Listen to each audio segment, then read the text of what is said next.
ये नारा ये चल रहा है, कांग्रेस आई तबाही लाई। कांग्रेस आई, कांग्रेस आई, कांग्रेस आई। पीएम मोदी ने संकल्प पत्र को युवा और महिलाओं को सशक्त बनाने वाला बताया। कहा यह संकल्प पत्र सबको मजबूत बनाने वाला है। बीजेपी का संकल्प पत्र युवाओं, महिलाओं को और सशक्त बनाने वाला है। बीजेपी का संकल्प पत्र आदिवासियों, पिछड़ों, दलितों, गरीबों को नया संबल देने वाला है। पीएम मोदी ने रैली में बीजेपी के ट्रैक रिकॉर्ड का भी जिक्र किया। कहा बीजेपी जो कहती है वो करके दिखाती भी है। मध्य प्रदेश के अशोकनगर में गृह मंत्री अमित शाह ने कांग्रेस पर किया जोरदार हमला। कहा सनातन विरोधी है कांग्रेस। 70 सालों तक कांग्रेस ने राम मंदिर को लटकाए रखा। 70 साल से एक कांग्रेस पार्टी मंदिर को अटका रही थी, लटका रही थी, भटका रही थी। मध्य प्रदेश के गुना में गृह मंत्री अमित शाह ने की जनसभा के दौरान शाह ने गिनाई मोदी सरकार की उपलब्धियां। गुना में रैली के दौरान अमित शाह ने भी राम मंदिर का किया जिक्र। कहा इस बार 3 दिवाली, एक जो कल हुई, दूसरी बीजेपी की सरकार बनेगी तब, और तीसरी दिवाली 22 जनवरी को मनाई जाएगी। अमित शाह ने कांग्रेस पर भी जमकर बोला हमला। कहा कमलनाथ और दिग्विजय सिंह की पार्टी ने 70 साल तक राम मंदिर का मुद्दा भटका कर रखा। मध्य प्रदेश के गुना में केंद्रीय मंत्री ज्योतिरादित्य सिंधिया ने भी रैली की। रैली के दौरान सिंधिया ने सरकार की गिनाई उपलब्धियां।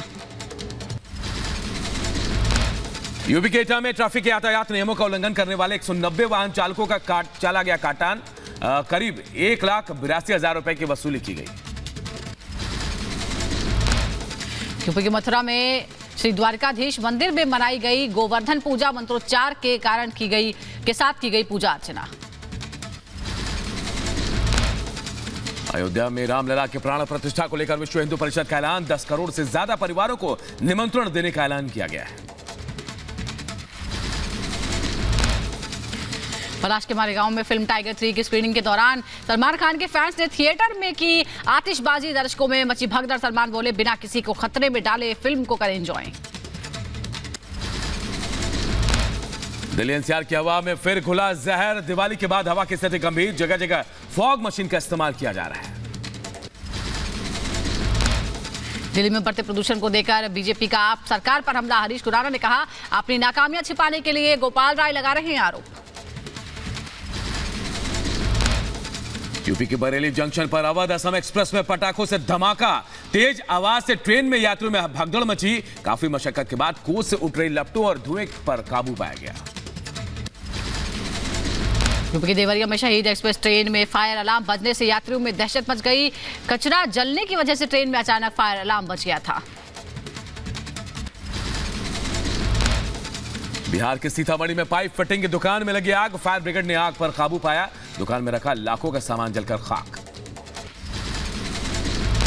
यूपी के शाहजहांपुर में तेज रफ्तार बाइक की आमने सामने की भिड़ंत। हादसे में बाइक सवार 2 युवकों की मौत। अहमदाबाद में कालूपुर रेलवे स्टेशन की स्ट्रीट के पास लगी आग। दमकल की कई गाड़ियां मौके पर पहुंची। कानपुर के करहरी में एक इलेक्ट्रॉनिक्स गोदाम में भीषण आग लग गई। लाखों का सामान जलकर राख हो गया। दमकल की गाड़ियों ने आग बुझाई। यूपी के आगरा में आवास विकास कॉलोनी में किराना दुकान में लगी आग। लोगों में मची अफरा तफरी। दमकल कर्मियों ने आग पर काबू पाया। उत्तराखंड के नैनीताल में टेंट हाउस के गोदाम में आग लग गई। हादसे में 3 लोगों की जिंदा जलकर मौत। तमिलनाडु के रानीपेट में पटाखा फटने से दर्दनाक हादसा। 4 साल की बच्ची की जलकर मौत हुई। यूपी के गोंडा में पटाखे लेकर जा रही स्कूटी में विस्फोट हो गया। घटना में 2 युवक गंभीर रूप से जख्मी हो गए। गाजियाबाद के इंदिरापुरम में आदित्य मॉल में आग लगने से हड़कंप। मॉल की पहली मंजिल में लगी थी आग। दमकल कर्मियों ने कड़ी मशक्कत के बाद आग पर काबू पाया। यूपी के शिकाबाद में सिरसागंज में फर्रुखाबाद से आ रही ट्रेन के इंजन में फंसा युवक। ट्रेन ड्राइवर ने ट्रेन रोककर युवक को निकाला। मृत अवस्था में मिला युवक।